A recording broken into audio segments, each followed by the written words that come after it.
With all the presidential candidates talking about health care, who's making the most sense? I like Huck Huckabee.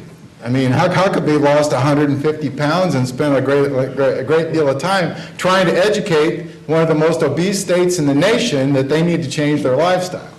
Now, obviously, he hasn't had a lot of success, but I do think that that's a message that needs to be put forth, perhaps more so than we're willing to acknowledge. You know, it's hard for all of us to care about what we eat and drink and what we do to our bodies, but I think that our elected officials need to do that. I think our government needs to do that in order to change this lifestyle that I think is pretty fundamental to us. The other candidates, I think, are not all that far apart, and we'll see how it sorts out. There's not one. There's not one that I would embrace today.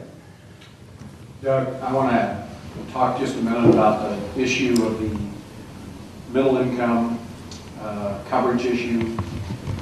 And just as a little background, in this last election for governor, there was a period of time where there was you may recall this, where Judy Barton was talking about the fact that the governor's plan was covering people up to $85,000, et cetera.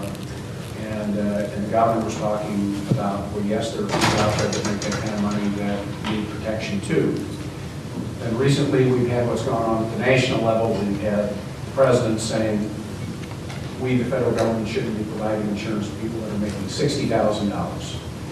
So it seems to me there is a sort of that a fundamental difference of opinion in terms of, is it the government's job to be covering people that are in lower income brackets and truly the needy, versus is it government's role to provide an across the board theme, which is everyone should have the opportunity to walk in the door and buy our insurance, meaning government's insurance.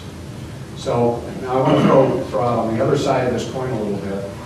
There are a lot of people that are working people out there that have family incomes, $30,000, $35,000, $40,000, that in fact are not being provided coverage by their employers.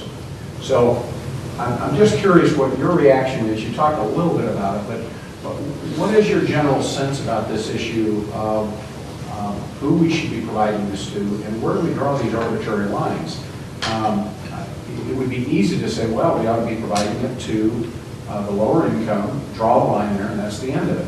But there are people that are above lower income that are working whose employers do not provide.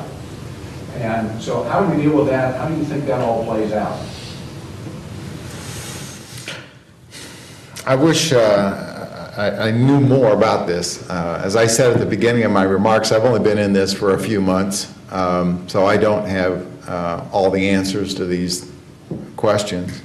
I would merely observe that historically we have had a role, I believe, as a society that government would take care of those who are less fortunate. And for many, many years, I think that was a poverty level kind of approach. Over the last couple of decades, I think we've seen a steady creep towards government providing health care or not just health care, but providing services for people with higher income. And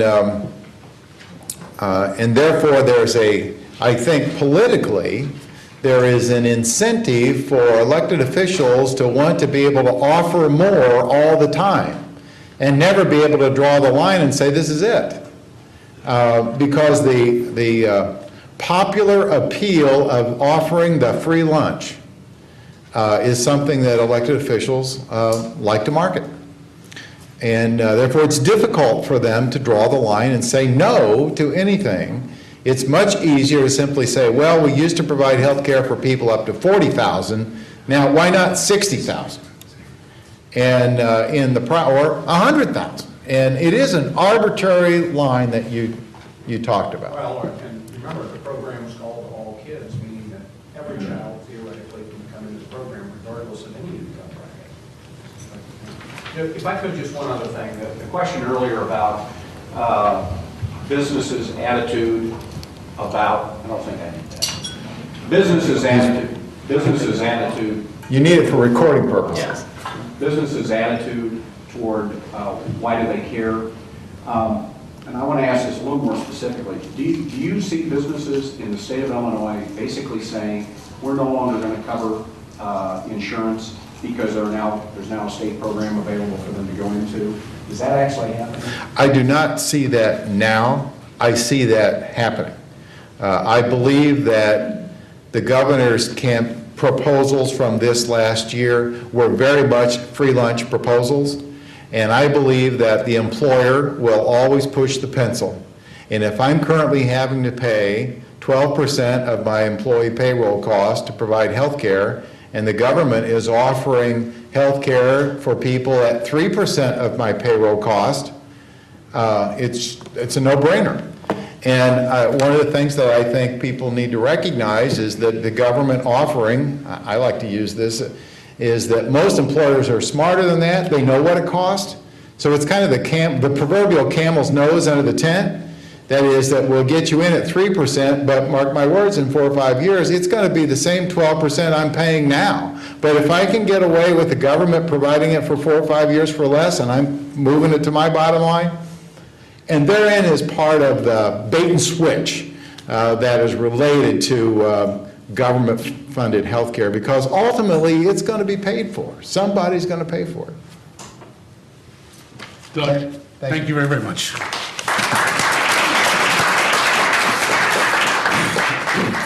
You're watching the Illinois Channel, an independent nonprofit corporation formed to provide gavel-to-gavel coverage of Illinois state government and other public affairs events taking place across Illinois. If you have any comments or questions on our programming, please email us at illinoischannel@aol.com. Or if you have any questions about the Illinois Channel, please visit our website at www.illinoischannel.org.